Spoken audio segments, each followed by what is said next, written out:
Filipino 4, Term 1 with Trick. Tekstong naratibong anekdota.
Tekstong naratibong anekdota. Ang tekstong naratibong anekdota ay isang uri ng teksto na karaniwang nagkukwento ng isang maikli o paminsang pangyayari, karanasan o kwento. Karaniwang layunin nito ay maglahad ng isang makulay na pangyayari o karanasan sa isang masining at kaakit-akit na paraan.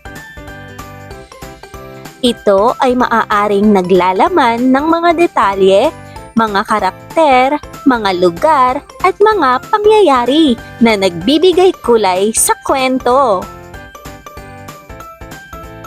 Sa madaling salita, ang tekstong naratibong anekdota ay isang uri ng kwento na may layuning magkwento o magpahayag ng isang karanasan o pangyayari ng masining.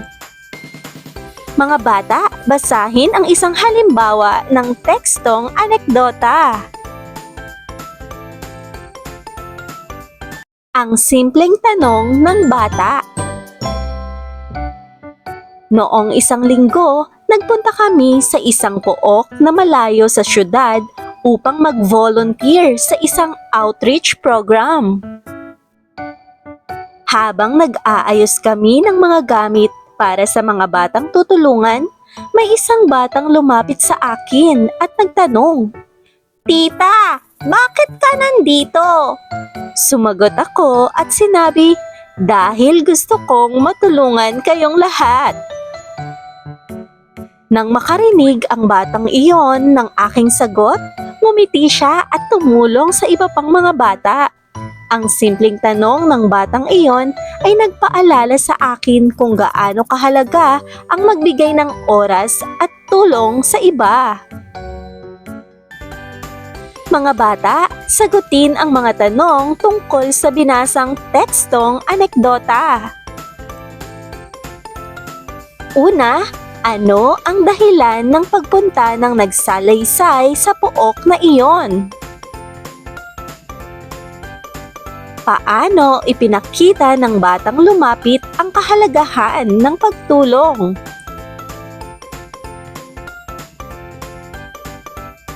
Anong aral ang natutunan ng nagsalaysay mula sa tanong ng bata?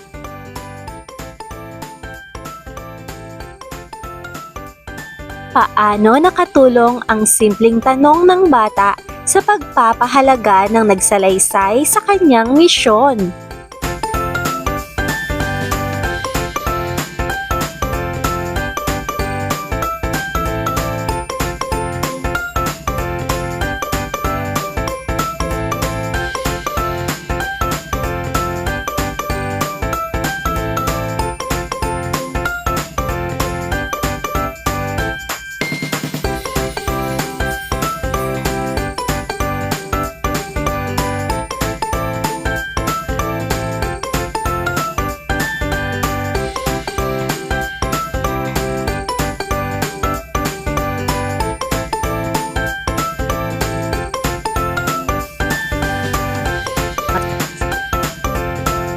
Basa, unawa.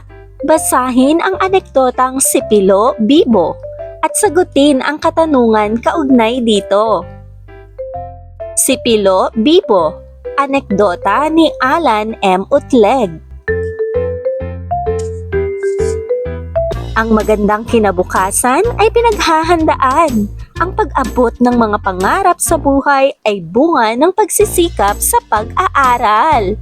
Karaniwan sa mga determinasyon ay may matagumpay na kapalaran at ito ay maitutulad sa isang pakikipagkaibigan. Pasukan na naman. Nag-uunahan ang mga mag-aaral na pumasok sa kanilang silid-aralan. Sabik na sabik silang makitang muli ang mga dating kaibigan at makilalang lubos ang mga bagong kamag-aral. Samantala, may batang bihis na bihis. Nagpalingalinga si Pilo. Nang makita ang grade 4 Ilocos na nakasabit sa may pintuan, ay agad siyang tumakbo. Pumasok na siya sa silid at agad pumagitna. Magandang araw po sa inyong lahat. Masayang pagbati ni Pilo. Lahat ay nagulat. Nagtinginan sa isa't isa.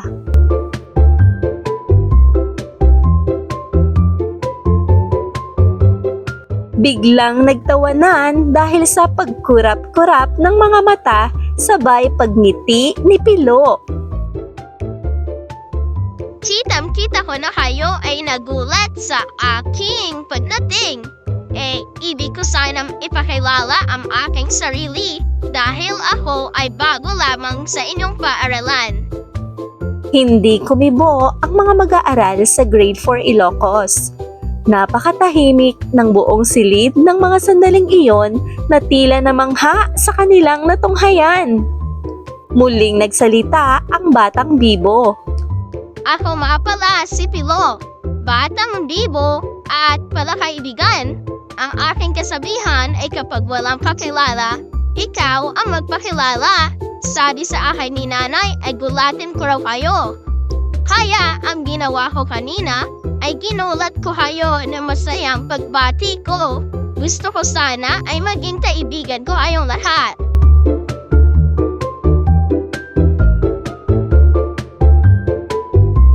Nagulat ang lahat sa sinabi ni Pilo. Pagkuwan ay nagbulungan ang mga mag-aaral.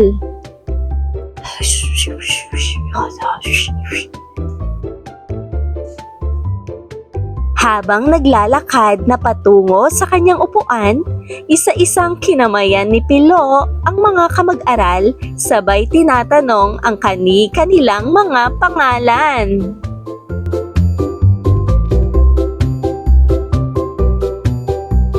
Sagutin natin mga bata, tungkol saan ang anekdota? Sino-sino ang mga tauhan sa anekdota?